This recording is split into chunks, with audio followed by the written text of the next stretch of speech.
Un hombre que nunca existió me quitó los ahorros de toda mi vida. Antes de que juzgues lo que estás a punto de escuchar, necesito pedirte una sola cosa. Necesito que te saques de la cabeza la imagen que tenés de la persona a quien le pasa esto. La imagen de alguien ingenuo, de alguien desesperado, de alguien que claramente debería haber visto las señales. Esa imagen existe porque es cómoda. Porque pensar que esto le pasa a cierto tipo de persona, y que vos no sos ese tipo de persona, te hace sentir seguro. Pero las estadísticas dicen otra cosa. Las estadísticas dicen que las víctimas de estafas románticas tienen en promedio estudios universitarios, trabajo estable, vida social activa y relaciones previas saludables. Dicen que el perfil no es el de alguien vulnerable por ignorancia, sino el de alguien vulnerable por algo mucho más universal, la necesidad de conectar con otra persona. Eso nos incluye a todos. Mi nombre es Florencia. Tengo 41 años. Soy licenciada en administración, trabajo hace 15 años en el área financiera de una empresa, tengo amigas, tengo familia, tengo una vida que desde afuera se ve completamente ordenada y razonable. Y durante un año entero estuve enamorada de un hombre que nunca existió. Un hombre construido con fotos robadas, con una historia fabricada. Con una inteligencia emocional aplicada de manera quirúrgica para encontrar exactamente lo que yo necesitaba escuchar y decírmelo en el momento exacto en que necesitaba escucharlo. Un hombre que al final de ese año había desaparecido con los ahorros que yo había juntado durante una década. Esta es esa historia. Y la cuento hoy porque si una sola persona que la escucha reconoce algo de su propia situación antes de que sea tarde, valió la pena contarla. Tenía 39 años cuando todo empezó. Estaba saliendo de una relación de 6 años que había terminado de manera paulatina y sin drama. De esas rupturas que no tienen un momento definitorio sino que se van apagando hasta que un día uno de los dos dice en voz alta lo que los dos ya sabían. Sin odio, sin traición, simplemente dos personas que habían dejado de crecer juntas.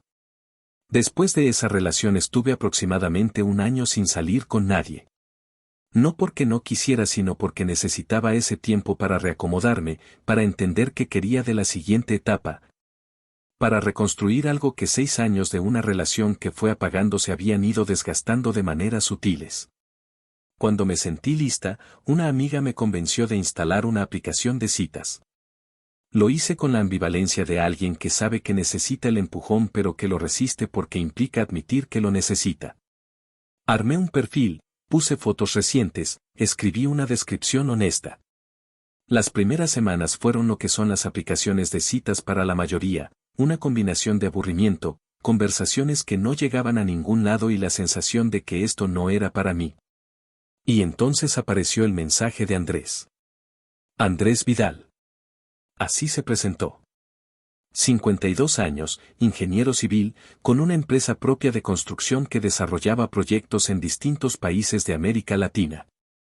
Nacido en Buenos Aires, radicado actualmente en Miami por razones de trabajo, aunque viajaba frecuentemente a Argentina y esperaba volver de manera permanente en los próximos años. Su perfil tenía fotos claras.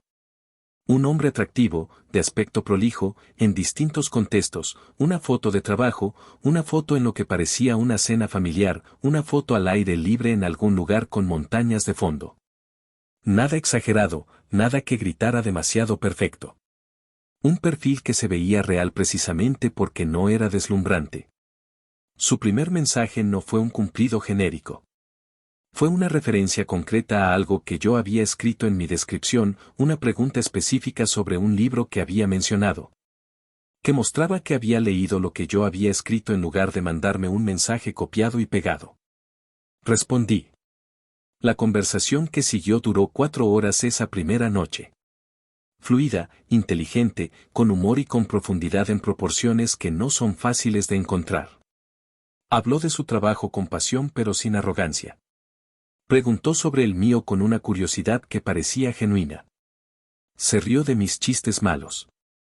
Contó historias de viajes que eran interesantes sin ser exhibicionistas. Cuando cerramos la conversación esa noche, yo estaba sonriendo. No me había pasado eso después de una conversación con alguien nuevo en mucho tiempo. Durante los 3 meses siguientes, Andrés y yo hablamos todos los días. No en el sentido de un mensaje de buenos días y uno de buenas noches. En el sentido real, conversaciones largas, de 1 hora o más, sobre casi cualquier cosa. Libros, películas, política, familia, miedos, proyectos, recuerdos de infancia. Era el tipo de conversación que uno tiene con alguien con quien lleva años de confianza, no con alguien que conoció hace semanas. Eso en retrospectiva es una señal enorme. La profundidad emocional acelerada es una de las herramientas principales de este tipo de estafa. Pero en el momento no se siente como una señal. Se siente como conexión. Se siente como encontrar a alguien que te entiende de una manera que no es común.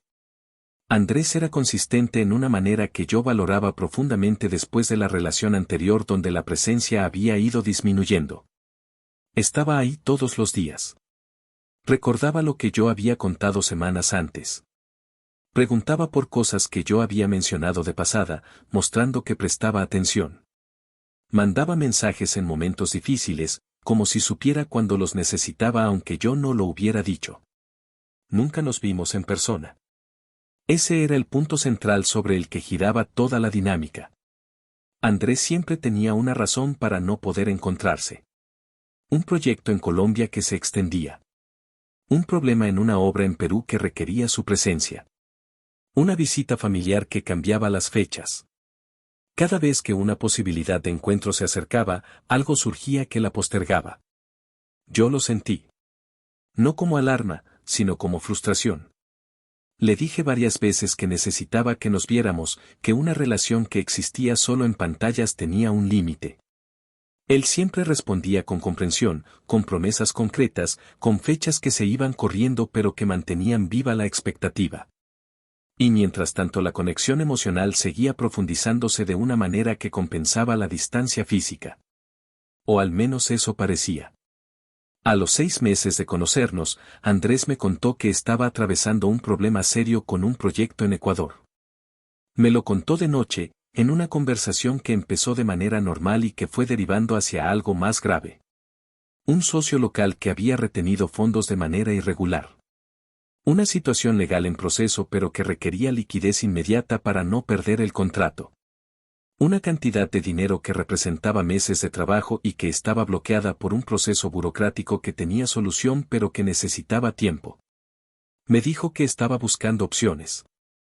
Que tenía contactos financieros pero que los tiempos de los bancos no coincidían con la urgencia de la situación. Que lo mencionaba porque confiaba en mí, no porque me estuviera pidiendo nada. Esa última parte, la de no estar pidiéndome nada, fue deliberada. Lo entiendo ahora. Plantar la idea sin pedirla directamente, dejar que yo llegara sola a la oferta, es mucho más efectivo que pedirlo porque elimina la resistencia que genera una solicitud directa. Esa noche no ofrecí nada. 3 días después, con la situación todavía sin resolver según sus mensajes, yo le pregunté cuánto necesitaba. Me dijo una cifra. Era significativa pero no enorme. Algo que yo podía acceder sin comprometer mis ahorros de manera total. Le dije que podía ayudarlo. Que lo hacía porque confiaba en él y porque después de 6 meses de hablar todos los días sentía que lo conocía. Que era un préstamo y que lo iba a devolver cuando se resolviera la situación. Me dijo que no sabía cómo agradecérmelo. Que era la primera vez en su vida que alguien mostraba ese nivel de confianza en él. Que eso confirmaba todo lo que sentía por mí. Hice la transferencia. Esa primera transferencia fue el inicio de una espiral que duró otros 6 meses. No pasó de golpe.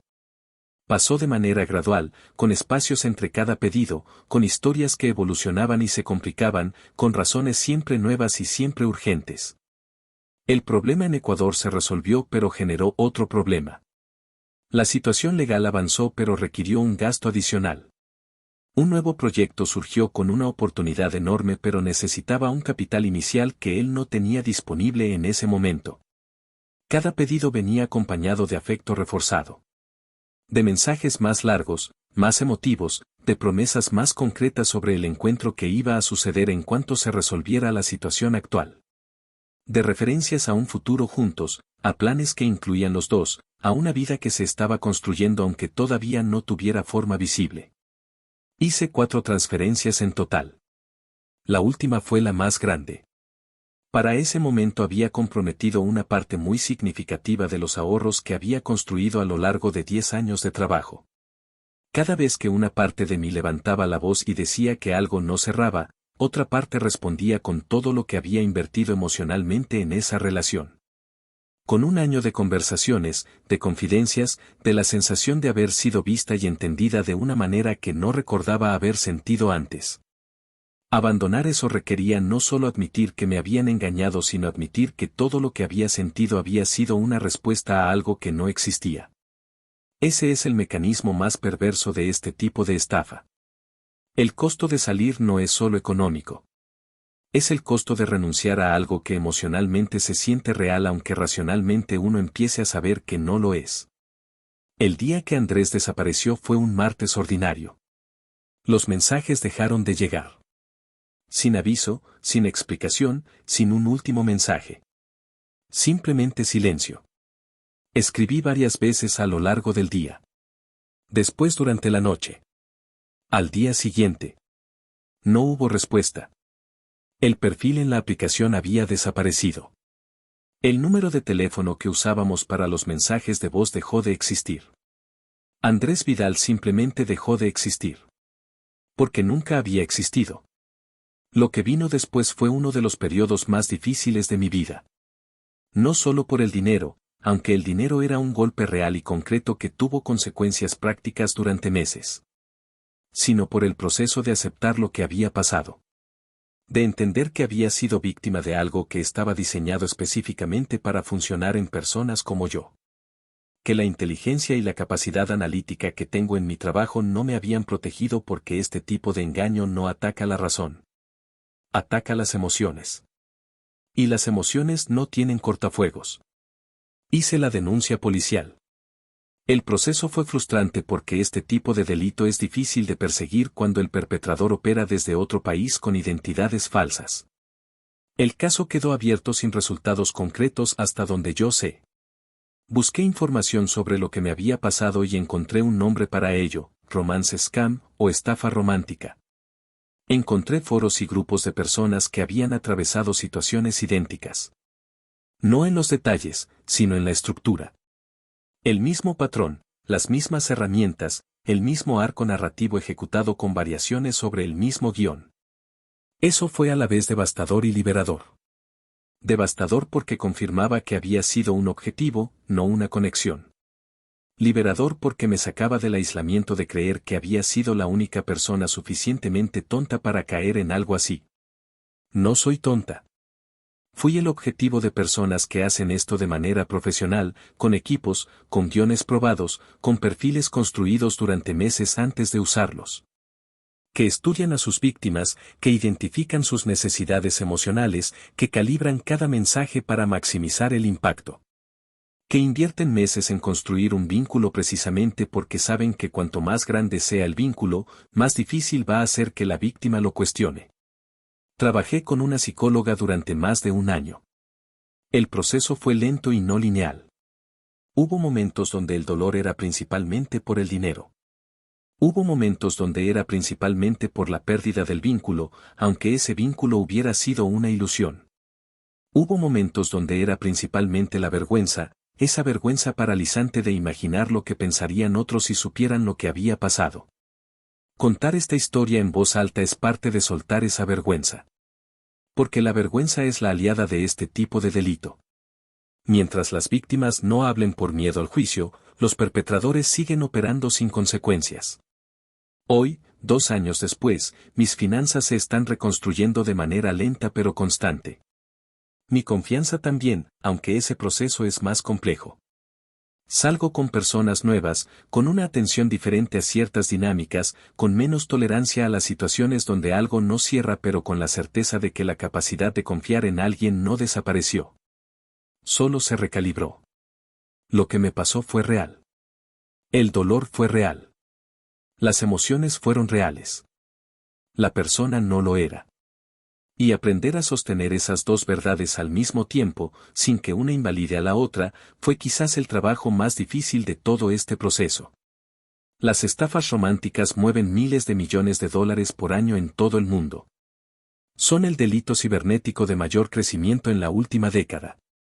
Y sin embargo siguen siendo el delito del que menos se habla porque las víctimas cargan con una vergüenza que no les pertenece. Si estás hablando con alguien por internet que nunca puede encontrarse en persona, que siempre tiene una urgencia económica, que construyó con vos una conexión muy profunda muy rápido, presta atención. No estoy diciendo que sea necesariamente una estafa. Estoy diciendo que esas son las señales. Y que valen la pena ser cuestionadas antes de que el costo de cuestionarlas sea demasiado alto. El amor real no tiene urgencias económicas. El amor real puede esperar a que te sientas seguro. El amor real no desaparece un martes cualquiera sin dejar rastro. ¿Conoces a alguien que haya atravesado algo parecido? ¿O sentiste alguna vez que algo en una conversación online no cerraba del todo pero lo ignoraste? Contámelo en los comentarios. Estas historias salvan a personas que están en este momento en el medio de una situación así y que necesitan escuchar que no están solos. Y si llegaste hasta acá, suscríbete al canal y activa la campanita. Cada semana hay una historia nueva esperándote. Reales, intensas, sin adornos. De las que no podés dejar de pensar cuando terminan. Nos vemos en el próximo video.